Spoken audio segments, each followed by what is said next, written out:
రేపు BRS working president KTR కూడా జూబ్లీహిల్స్ ఎన్నికల ప్రచారంలో పాల్గొనబోతున్నారు. షేక్పేట్ నాలా నుంచి మొదటి రోజు ప్రచారం ఉండబోతోంది. ప్రతి పాయింట్ వద్ద కూడా ప్రసంగించే అవకాశం కనిపిస్తోంది.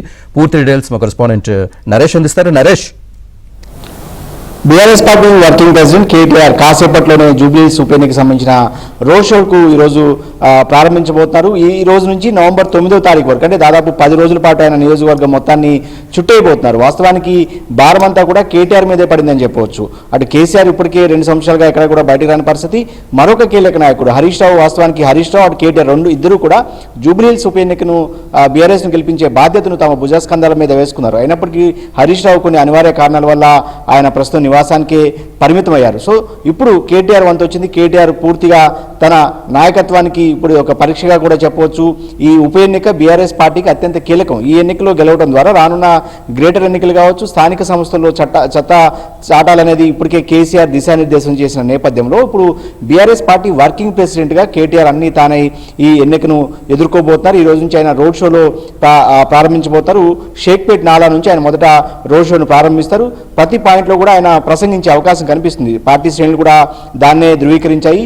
ఎక్కువ స్పీచ్లు ఉండేలాగా, స్థానిక సమస్యల మీద మాట్లాడలేగా కేటీఆర్ సంబంధించిన స్పీచ్ పాయింట్స్ కూడా ఇప్పటికే రెడీ అయినట్టు తెలుస్తుంది. ఇక ఇప్పటికే 10 ఏళ్ల బీఆర్ఎస్ పాలనను, 2 ఏళ్ల కాంగ్రెస్ పాలనను బేజీర్ వేసుకుని జూబ్లీహిల్స్ ప్రజలు ఓటు వేయాలని కూడా బీఆర్ఎస్ పార్టీ ఇప్పటికే పిలుపునిచ్చిన నేపథ్యంలో నిన్న మొన్నటి వరకు కాస్త అటు ఇటు ఉన్నా కూడా ఇప్పుడు బీఆర్ఎస్ పార్టీ కూడా తిరిగి లైమ్ లైన్లోకి వచ్చింది.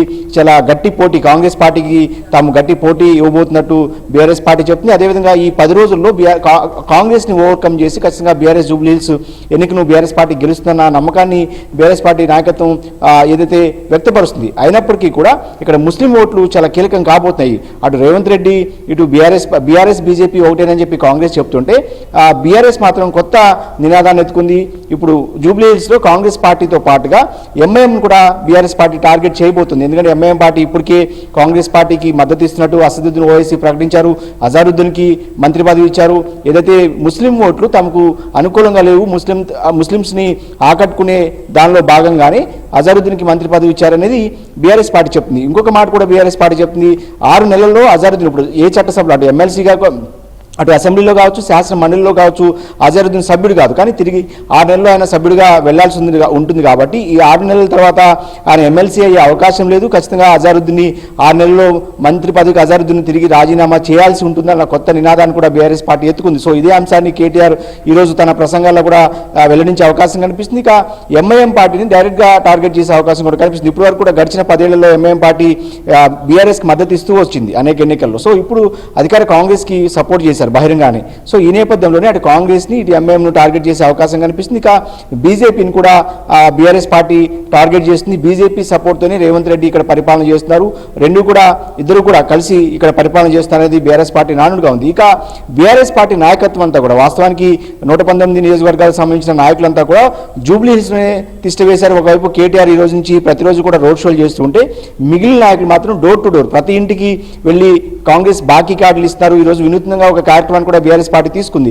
ఏదైతే టీ సెంటర్స్ కావచ్చు, రద్దీగుండే ప్లేసెస్ను ఎంచుకుని ఆయా ప్లేసుల్లో మాజీ మంత్రులు, ఎమ్మెల్యేలు, కీలకమైన నాయకులంతా కూడా అక్కడ స్థానికులతో మమేకం అవుతున్నారు. గడిచిన 10 ఏళ్లలో తెలంగాణ రాష్ట్రం, అదేవిధంగా ముఖ్యంగా జూబ్లీహిల్స్, హైదరాబాద్ సిటీ ఎలా ఉంది, ప్రస్తుతం ఈ 2 ఏళ్ల పరిపాలన ఎలా ఉందంటూ కూడా నాయకులు స్థానికుల నుంచి ప్రశ్నలను అడిగి స్థానికులతో మమేకం అవుతున్న పరిస్థితి. సో ఒకవైపు కేటీఆర్ రోడ్ షోలు, ఇంకొక వైపు స్థానిక నాయకులు అంతా కూడా ప్రజలతో రాష్ట్ర నాయకులంతా కూడా మమేకం అవుతూ ముందుకు వెళ్తున్నారు. ఏదేమైనప్పటికీ కూడా ఇప్పటికే కేసీఆర్ ఈ ఎన్నికకు సంబంధించి దిశానిర్దేశం చేశారు. ఎట్టి పరిస్థితుల్లోనూ ఈ ఎన్నిక కనుక బీఆర్ఎస్ పార్టీ ఓడిపోతే భవిష్యత్ మీద ఆశలు కాస్త ఇబ్బందికరమైన పరిస్థితులు ఉంటాయి. కాబట్టి తిరిగి ఈ సిట్టింగ్ స్థానాన్ని గెలుచుకుంటే కనుక రానున్న గ్రేటర్ ఎన్నికల్లో ఖచ్చితంగా బీఆర్ఎస్ పార్టీ సత్తా చాటే అవకాశం ఉంటుంది. స్థానిక ఎన్నికల్లో కూడా బీఆర్ఎస్ పార్టీ గెలిచే అవకాశం ఉంటుంది. కాబట్టి ఈ ఎన్నికను బీఆర్ఎస్ పార్టీ ప్రధాన ప్రతిపక్షం అత్యంత సీరియస్గా తీసుకుంది.